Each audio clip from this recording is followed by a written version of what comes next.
I told my dad I was not coming back for my second year of grad school. He's like, why didn't you take a business class too? But he was like welcoming me with open arms. He was so happy. He fully, like, for 5 years, I worked side by side with him, and he taught me everything that he could, like a sponge. And he was like, you're gonna put my kefir into every refrigerator in the country. I know my Julie's gonna do that. Like, he told everybody. And that belief in me empowered me to know that I could, even when everyone says that I can't. And unfortunately, in 2002, when he was 55, he had a sudden heart attack and he passed away. And I became CEO overnight. And, everyone said, there's no way a 27-year-old girl could run this company. That day, before he was even buried, his best friends were at my family's house to comfort us. And they were like, it's over, sell your stock. And welcome back to the Badass Women in Business podcast. For those of you listening, you may not see it, but Christy and I are sharing a space today. So this is going to be a little bit different, but we have an amazing guest today, which we're very excited to get to know alongside you, Julie Smolyansky. Thank you for coming on the podcast. And the number one request that we have of our guests is tell us all about you and your story. Oh, thank you. Well, thank you so much for inviting me on. What a cool podcast, cool name, cool community. Well, my story is I was born in the former Soviet Union at the height of the Cold War in 1975. My parents, my dad especially, really hated growing up in communism. He was very entrepreneurial. He had aspirational dreams. He wanted to achieve to the highest level. He wanted to be free. He resented, these policies where if he had a Beatles or a Led Zeppelin album that he got through the underground market, black market, that he could be arrested. That's contraband, that he could go to jail for that. And, those kinds of experiences, really, he resented that. And the day that I was born, he made a promise to me. And almost exactly 1 year later, he got me out of the Soviet Union. And we defected in the middle of the night. We were in exile in Rome for 3 months. August 4th, 1976, almost exactly 49 years ago, we landed at O'Hare with $116 in our pocket, no language, no friends. We were the first 48 families that were allowed to settle in that first wave of immigration. So we really paved the way for this. And, my mother learned English watching General Hospital and other soap operas, like so many other immigrant families do, parents do. And, my dad was an engineer, mechanical engineer by trade. He started putting together broken electronics in the Chicago alleyways, reselling it. And that's how we lived for the first few weeks. Eventually, he got a job as a draftsman and then on in his engineering, never quite as high as his career in the Soviet Union, because immigrants probably, especially at that time, like kind of reached a peak. He always felt like he wouldn't be able to go further and dreamed of entrepreneurship. At the same time, my mom had opened up the first Soviet Slavic delicatessen, Euro Deli in Rogers Park, Chicago. And that became town square for new immigrants. They'd come for a pierogi and some information asking my parents, like, how do I rent an apartment? How do I buy a car? Where do I send my kids to school? They would really give life advice to all these immigrants. Everybody who came through the deli doors. Like, that was the center. And so I grew up behind a deli counter helping my parents in their business. My mom ended up becoming an importer and distributor of all Eastern European foods. She was sending containers, truckloads to Brooklyn, Brighton Beach, Miami, Los Angeles, wherever Soviets were settling. Basically, that's how they started the food industry. And they're at a trade show in 1986 in Germany, where kefir is already kind of being consumed. It's a staple in the Soviet Union from cradle to grave for 2,000 years. My ancestors consumed kefir, passed it down babushka to babushka, grandmother to grandmother, and it survived through the word of mouth. So my dad buys 3 bottles at a grocery store there in Germany right away. And he drinks 1 bottle and he stands there right outside of the store. And he says, gosh, America has everything, but it doesn't have kefir. I can't believe it. Like, how do they not have it? And, I miss it so much. It's like a taste of his childhood and a taste of nostalgia. And so my mom looked at him right then and there and said, well, you're an engineer. Why don't you design a plant and start making it, and I'll sell it through my distribution system. And 6 months later, Lifeway Foods was incorporated. It was founded in 1986. It got so successful so quickly. Well, when I mean success, like, $1 million, $2 million in 1988. So in 1988, right before that, he was looking for more capital to keep growing. And somebody said, you should go public. And he didn't know what that meant. So he went to the local public library, looked it up on the Dewey Decimal System, how to go public, wrote his own plan, and then took it public. He was the first Soviet immigrant to go public. The revenue at the time we went public was $800,000.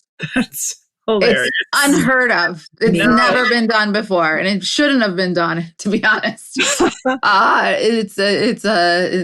Would never wish it on anyone else. But so the company's growing, and I, watch my parents build these businesses. I grew up in the business. It's the dinner table conversation, my vacations, at the warehouse packing cheese. In any way, I've worked in my family business in some way or another since I was 2 years old, and it's all I know. It's just in my DNA. It's in my blood, and he continues to grow the business. I was going to be a psychologist. I was in psych. I started grad school. I worked in community groups. Like I was a rape crisis counselor. I was an in-home family counselor with kids who were moved from DCFS. I'd done a lot of work in that space all through grad school. Serendipitously in the field in a pretty rough part of Chicago, rough neighborhood, got caught in the middle of a gang war. And I thought I was going to die. I was shaking. And this was really the defining trajectory moment where my career took a turn. And I got out alive and quit my job that night, and then called my dad and said, can I just come work for you part-time while I figure out, finish grad school and then go into an office and work in a clinical setting? He said, sure, come on in anytime. He wanted me. He begged me to take a business class. He wanted me to take over the company, to take Lifeway over. Please take a finance class. Please take a business class, please. And I'm like, no, business is bad. Capitalism is bad. I'm going to go change the world and help people.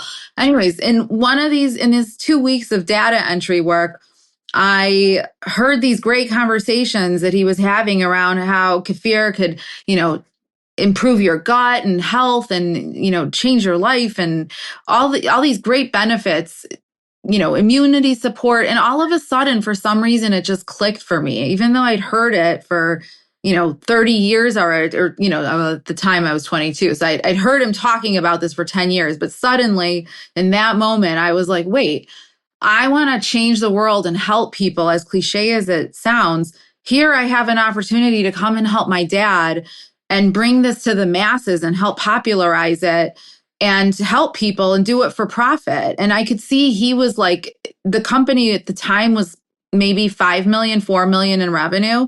So he needed the help. I was his first English speaking staff member.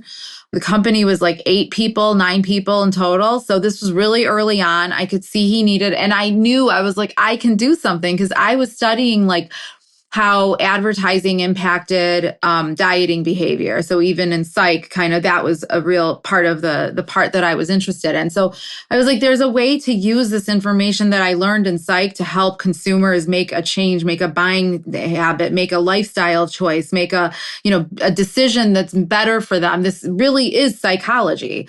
So it all of a sudden made sense. So I told my dad I was not coming back for my second year of grad school. He's like, why didn't you take a business class too. But he was like welcoming me with open arms. He was so happy. He fully, like, for 5 years, I worked side by side with him, and he taught me everything that he could, like a sponge. And he was like, you're going to put my kefir into every refrigerator in the country. I know my Julie's going to do that. Like, he told everybody.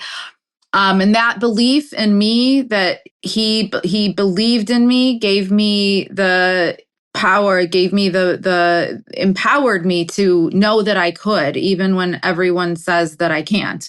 And unfortunately, in 2002, when he was 55, he had a sudden heart attack and he passed away.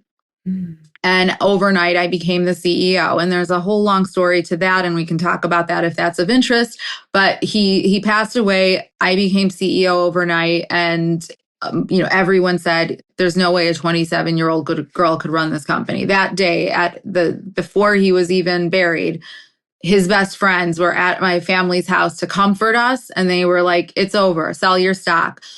Anyways, that's how I became the CEO. And at the age of 27, I became the youngest female CEO of a publicly traded company. So that's how I got here. And in between that time, a lot of other stories. I don't even know where to take it. First of all, thank you for the rundown memory lane, because everything that you said before the Berlin Wall was taken down is very close to my heart. I mean, I grew up in lines for Western goods, trying to get gum, right? That was not popular in Eastern Europe at that point in time. So crazy. And my uncle, who was part of the Polish resistance, I guess, when we had a dictatorial communist regime, and he also went through Rome, but landed in Australia instead of the United States. So yeah, there are so many things. I'm interested, did you ever take that business class, first of all? I never did. Never did. Love it. What you were saying about psychology, we've noticed that psychology is at the core of everything: leadership, sales, marketing, because you're talking to your clients and your ideal client persona. So that was a really cool nugget for the people that are listening to us. If you ever want to hire somebody that is really good at reading people, the ones with a psych degree usually are right there with you. But my question is, Christy and I deal on the front end of succession planning for the family-owned businesses that we work with. Mm-hmm. What would have prepared you to take over more effectively had you done it with your dad prior to his passing? Great question. I wish we had this conversation, 30 years ago, 25 years ago.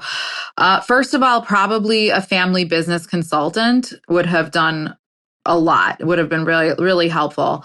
A family business coach, a family business, whatever.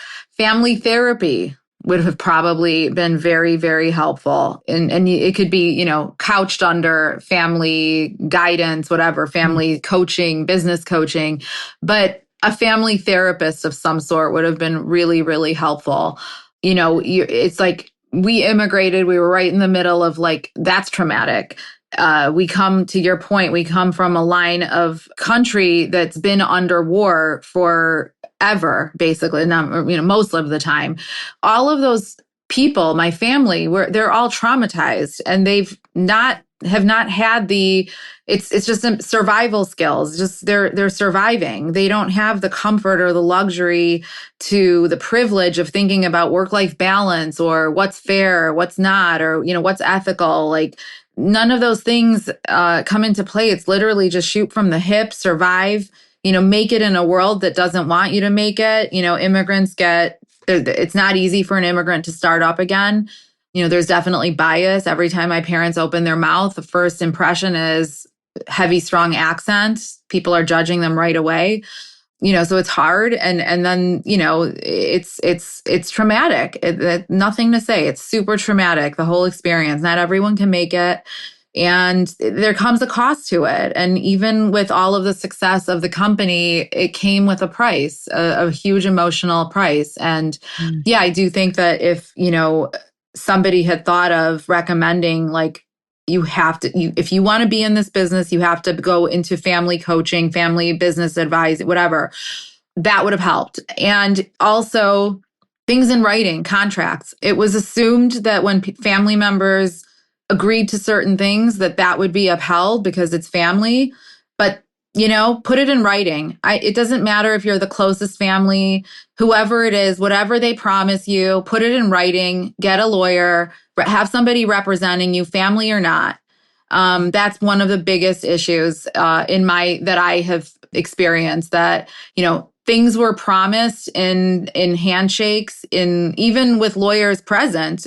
But it was verbal promises. And you think, well, I'm not going to get screwed out of this. It's my family. Of course, everything's going to be equal. Of course, everything's going to be fair. That's not the case. And if you don't have a contract, good luck. Even if verbal contracts mean things and there's witnesses and everything, still, good luck. The court system is really, really hard to navigate. I've had, unfortunately, a lot of experience with it. And those are some of the hardest things that I have faced and lessons that I've learned.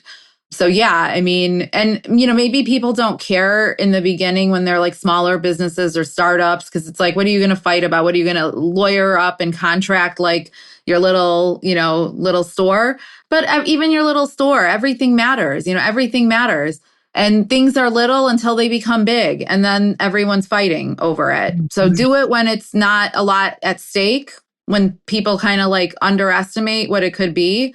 Do it when it's early. Do it when no one cares. Get it all laid out in the beginning so that, when it blows up and you're a massive success, there isn't this kind of, unfairness, let's say, of how things should be.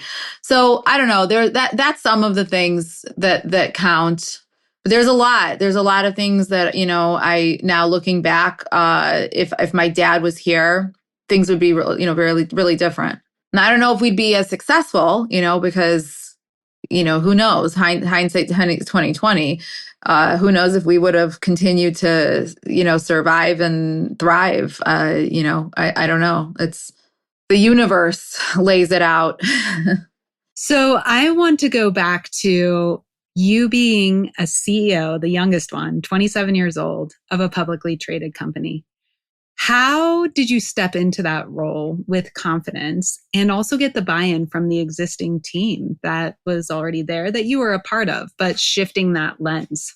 Yeah, it was really hard. Well, yeah, to your point, they had, watched me grow up. This group, this team had known me since I was a little girl. They had already watched me work for my family and bust it, right away from every weekend. So I don't think anyone, that I worked with, like, was in doubt that I couldn't do the job. But I do think like outsiders looking in maybe didn't quite know because they had not worked with me. But the biggest thing, like I said before, is my dad's belief in me is the only thing I really needed, the confidence. If he had not articulated flat out many, many times over, you can do this, I'm giving you the torch, you're going to, go as high as possible. You can do anything you want in this life except be the president of the United States only because you weren't born in America. He had such crazy expectations and beliefs of me, like what he thought I could do. And he said, I see skills in you you don't even see in yourself. I know you better than yourself. I see where you're going. And he saw that in me. So if it wasn't for that, I probably wouldn't believe it. I probably, when a big dude comes and tells me like, there's no way you can run this company's over. It just fueled my fire. It just say thank you to the naysayers. Say thank you to the people that doubt you. Because for me, the other thing my dad taught me was how to be a fighter. He intentionally, and this is like reverse psychology, that he should have taken a psych class because it's not the way to do it. But he used to like trigger me intentionally. He would get me to the point of tears, and then he'd say, pick up his hand and he'd say, punch me. And I'd punch him and he'd say, punch me again. And I would say, I was like, in tears, and he'd start laughing and he'd say, you don't understand what I'm doing. I'm teaching you how to fight. you have to learn how to take a punch, and you have to learn how to give a punch, because this world is very, very hard, and especially for a woman. So you got to learn how to fight, because everyone's going to be after you. And he's absolutely right. I have been swimming in a sea of sharks, and I see it more and more every day. I didn't even notice. I was so naive. I didn't even realize how much adversity that I would be facing, and over the course. And even to this day, I get underestimated, and, people want to exploit, steal, et cetera, et cetera. And, I fight. I always fight. I want to go back to the psychology background, but also tie it into, as a human, how do you deal with the pressure that has been known to lead many entrepreneurs to burnout, and pretty much said, fuck it, I'm not dealing with this business anymore because it's just too much? Yeah, I do feel that sometimes, but I always follow my gut. I trust my gut. I follow my gut. One of the biggest, we are a gut health company, a wellness company. I have made a platform out of talking about self-care and wellness and treating yourself, better than anyone else, saying I am worth making a good choice for myself. I am worth making the good food choice, worth making the good sleep choice, the good, workout choice, whatever it is.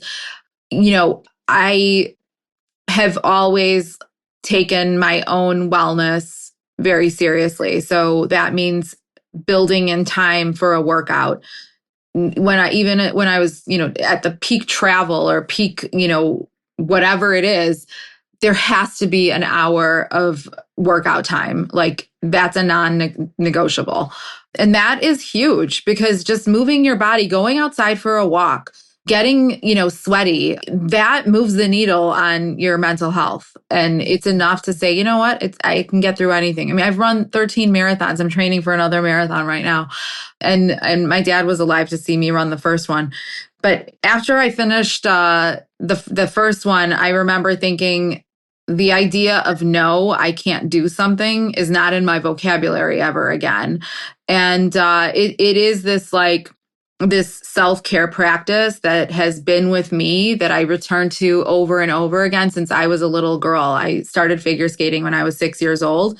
And it's really like the first time I felt movement in my body, felt myself, achieve a goal, feel the energy of like my blood moving through my bloodstream, my heart racing, the strength of my body, all of these things that I can return to. It's always there for me. It's always there for all of us to treat ourselves better. It's never too late to start a self-care practice. And wellness is the greatest wealth. There's nothing more important than your health.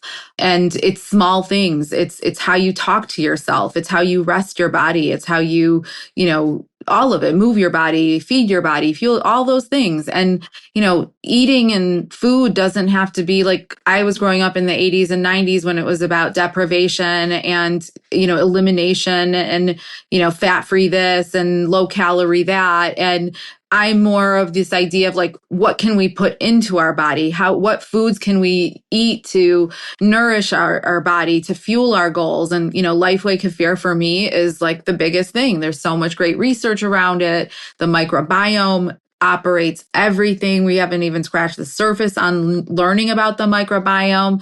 It improves mental health. It reduces stress, depression, and anxiety, your immune system, all of these things. And yeah, so, it's the biggest thing for me. How I survived is self-care. It's therapy. It's having a community of people around you, having strong, people that support you.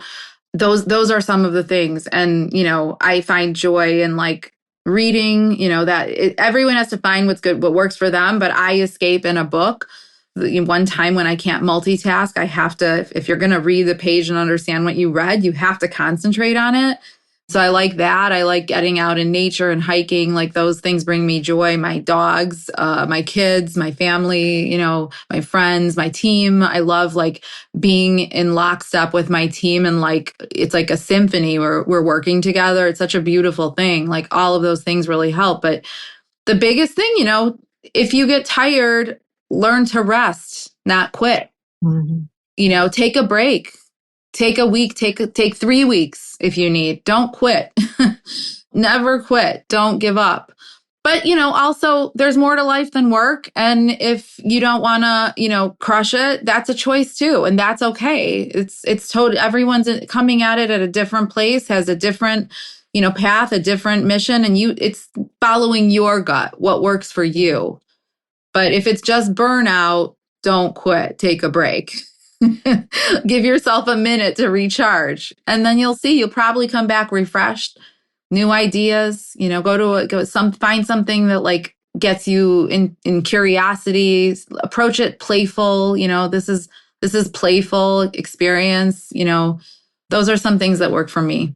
So beautiful. Not only that you live and breathe, basically everything that your product does as well. So I would hate to say it, but there's probably people out there that don't really know what your product is and the benefits of it. So I would love for you to talk a little bit more about it and why is it such an amazing nutritional product? Well, it's Lifeway Kefir.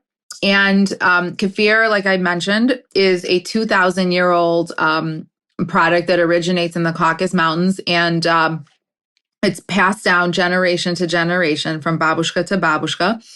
And these people that consumed it lived past 100 years of age, and they attributed their longevity to their consumption of kefir. It was really just made in small villages, and it survived the test of time because people experienced like a sense of well-being when they consumed it. And it wasn't until 1908 when Dr. Elie Metchnikoff, the grandfather of immunity, did the first rounds of studies and research around kefir and the microbiome and its impact on health and wellness. And he won a Nobel Prize for this work. This was more than 100 years ago, just over 100 years ago. So my dad knew this research. He had heard of Metchnikoff. He was also Slavic. And so this was a person that was known to my father. And he talked about him like he was a rock star, like Eddie Vedder in my house. And this research in this time has really exponentially increased. And even since COVID, so many more research studies. Everyone was studying it because there was like a race to find a cure for immunity, increase immunity, a cure for COVID, et cetera, et cetera. So much research was done on the microbiome and all these things in kefir especially.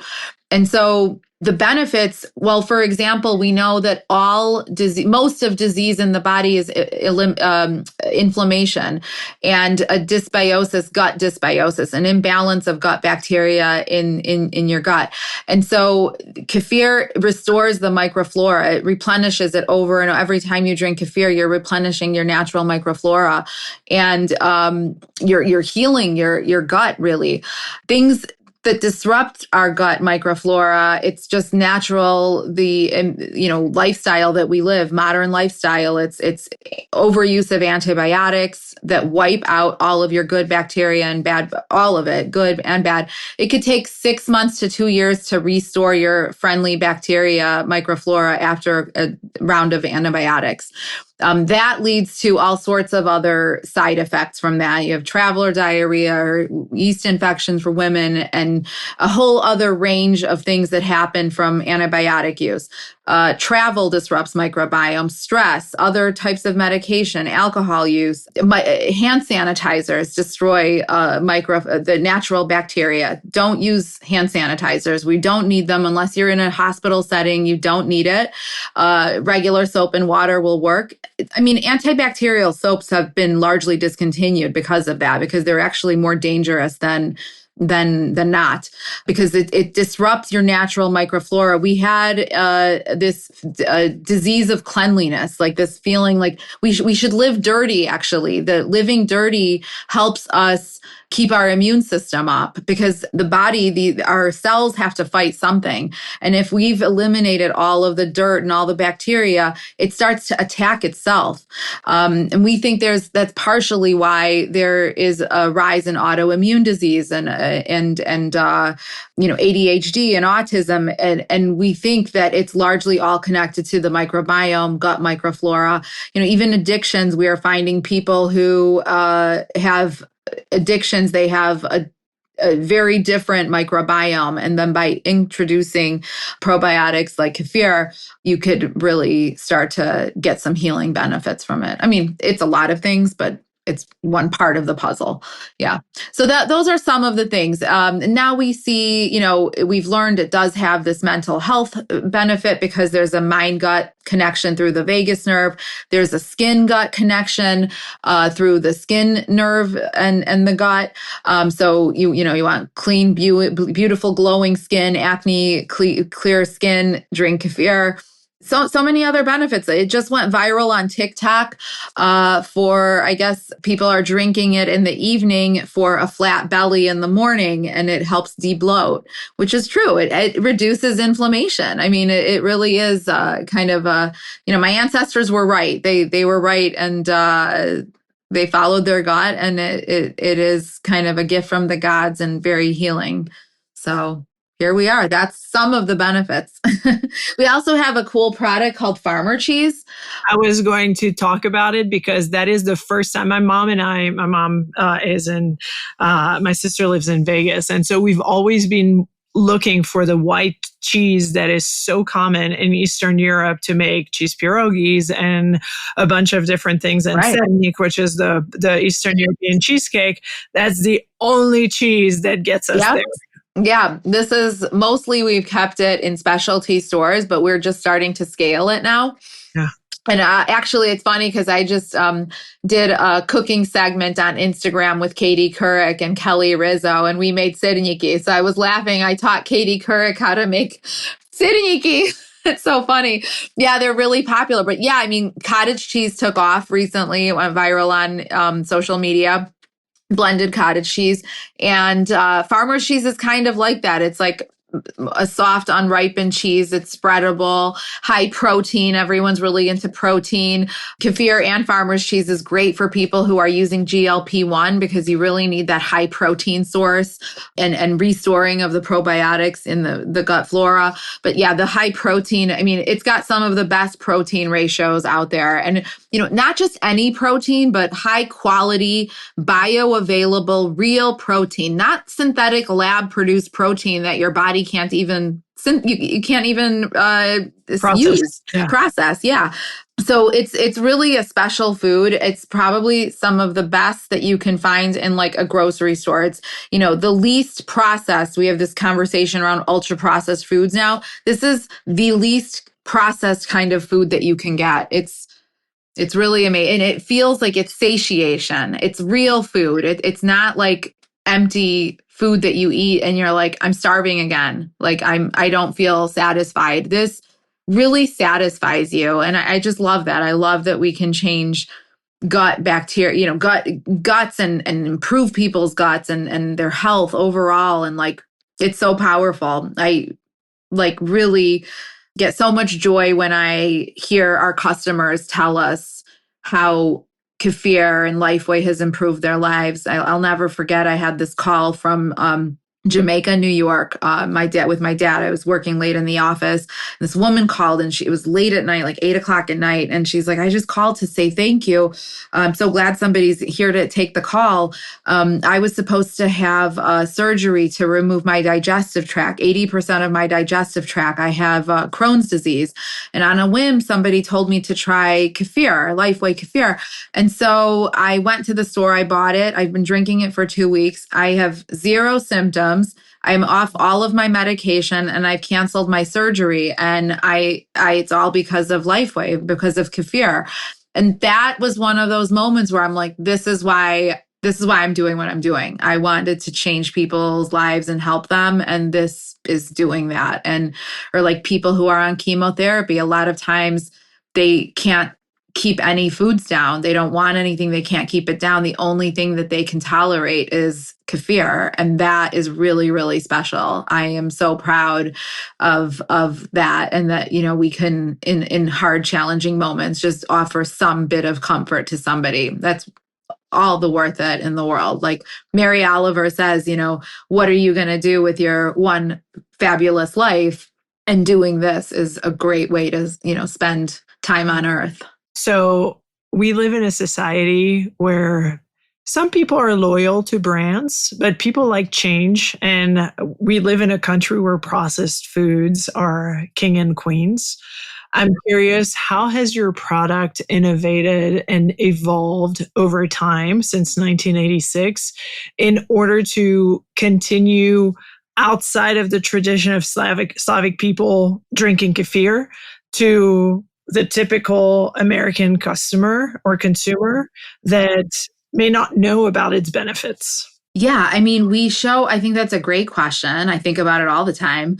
We show up in like interesting, delightful ways that are culturally relevant and always trying to, do things that maybe people wouldn't expect us to do. So, for example, sponsoring Lollapalooza and, representing the company in the kids stage and bringing, our children's line of pro bugs like kefir in a pouch, bringing that to the kids and new generations, teaching. Yeah, even if my grandmother knew what kefir was, but maybe my 2-year-old doesn't. So I got to teach my 2-year-old what is kefir. So training, new taste buds and getting them familiar with this tart and tangy effervescent product, of course, like education and like raising awareness on it. But, really it's like continuously staying relevant. And listen, the big companies are looking at us and copying what we're doing.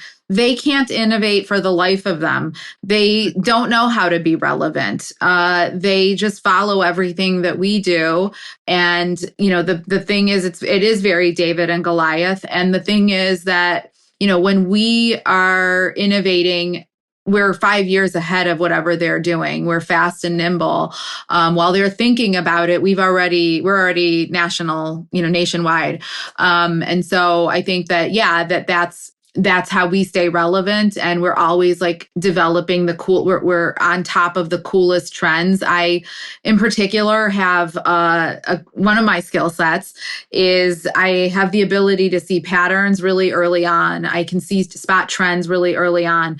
I can make trends really early on. I would say I'm like a tastemaker. So trend maker. So some of the things, for example, we launched a whole line of fusion flavors, kefir flavors, with the coolest, new, trendiest flavor, things that are happening. So matcha latte, taro ube latte. That's on the cusp of breaking out. After matcha, you're going to see everything is going to be purple. Mark my words. There's, wild blueberry lavender, pink dragon fruit, trending off of the Starbucks pink drink. Pistachio rose vanilla on trend with Dubai chocolate bar, but it's already nationwide. While companies are just starting to think about how to bring pistachio into their flavors, like we're already in market. I saw that trend last year. So yeah, I mean, like being first to market is a big thing. We have a new colostrum kefir. Collagen. Colostrum's next, but collagen is so hot and trending. People are already using our kefir and various collagen mixes and making smoothies and these various fruit kinds of smoothies. But who wants to pull out a blender and clean? As much as I have my blender, I have good intentions of making my own smoothie. I don't have time. I don't want to do dishes. So it's a hack. It's a time hack, and people love it. And so always like. It's really like marrying these old world traditions with a modern, on trend, in the moment opportunity to whatever is hot. And those trends come and go, and some things might be limited, and that's okay. But it's a great way to stay part of the conversation, to bring our buyer something new, to bring something new to the media, to say, hey, yeah, we've been here for 40 years, but look at all these cool things that we're the first to market in the entire world with something like this in the space. So that's exciting. Or it might be on digital, right? We were the first company on social media. It was the 5th company on Twitter. I signed us up on Twitter in the middle of the night. I heard about this app. I signed us up. The only companies on at the time was ComEd, because everyone was complaining about ComEd, Sun Microsystems, Starbucks, and Whole Foods. They're the only 4 companies I could find at the time. So I signed us up. We were first on Facebook. Facebook would take us down and say businesses can't exist on Facebook. We'd put ours back up. Eventually, they realized that businesses are a revenue stream for them. So, but we were first, and Vogue magazine said, at the time, that our early use of social media created an avant-garde status and a cult-like following. And so that was because I was a young leader, a young CEO. My counterparts were like 40 years older than me, gray-haired white men. And I would tell them, you got to get on Twitter. You got to get on. And they were like, oh, that's for creepy people. That's like, they thought AOL chat rooms and things like that. And they didn't understand. Right. It's still that way. They didn't understand that, to me, social media is like my babushkas talking in the village by the fire, but exponentially, all over the world. And so I caught on to that right away, because my peer group was on MySpace, and they were on these different platforms. Our ProBugs, which is a children's pouch, they have characters on them. I put the characters on social media. So they had MySpace pages. Even today, Peter and Polly ProBug have a MySpace page. So it's doing things like that, like seeing things before they happen. Yesterday, I know you're probably going to release this much later, but yesterday, Taylor Swift's, new album was coming out. So we immediately jumped on that and, had an orange glittery social media before any of the other brands did it. Freaky Friday, there was this, green and purple image of products. Well, we immediately put these on, to vote Taro Ube or matcha latte. And so it's meeting the moment. We are a brand that meets the moment, and a brand on the move. And so that's kind of how we continue to stay relevant, I think, showing up at yoga events, or, now we're doing cold plunge gatherings and sound bath gatherings, where we're, giving people our kefir at the end or beginning or whatever. So yeah, morning raves. That's a new thing happening. Is like, raving at 9 a.m. at a coffee shop. Well, you're going to get some kefir when you show up to dance with us at 9 a.m. Thanks for creating a way of life with Lifeway.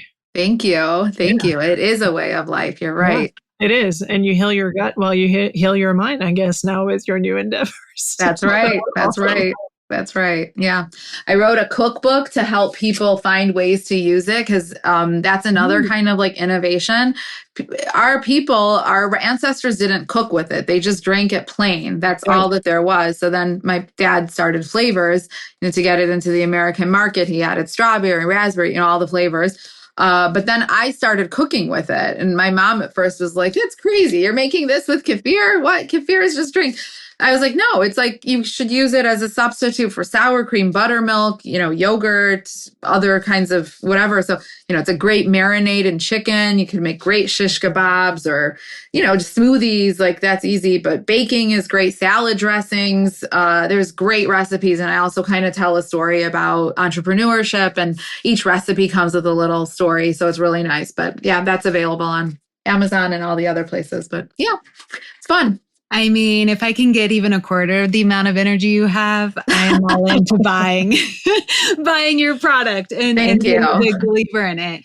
Well, I'm exhausted. This is me exhausted. Your ability to innovate consistently over the many, many years and to see those patterns and trends is a true gift. How cute is this? It's Sakura Cherry Blossom. Oh, that's cute. So I think that's this is a limited edition spring flavor. I think this is I think that it's going to continue this flavor profile in the spring is going to keep showing up. So much like pumpkin spice latte, I think it's created a pathway for these cool limited editions too. So yeah, another trend, another innovation. Well, Julie, this flew by. Thank you so much for your time, energy, sharing your wealth of knowledge on your product, and just being a champion for health. I mean, you were ahead of the curve. You've always been ahead of the curve. it's probably kind of nice to see it catching up, and it probably gives you a little bit more inspiration to keep going and figuring out how do I stay ahead. So That's right. Super inspirational, and good luck in everything. And we cannot wait to have our listeners get to know you and your product even more.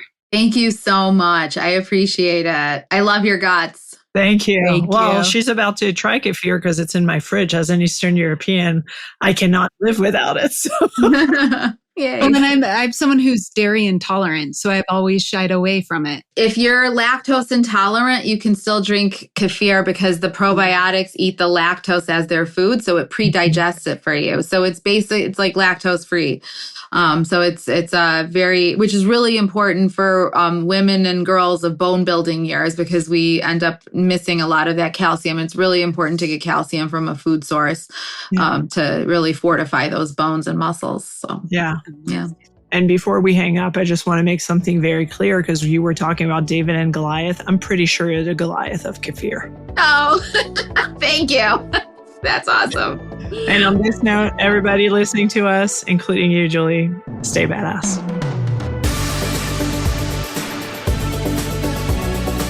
Thank you so much for listening. We hope you enjoyed this episode as much as we did recording it.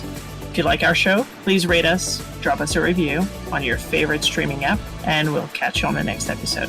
This was the Badass Women in Business podcast by Christy and Ag.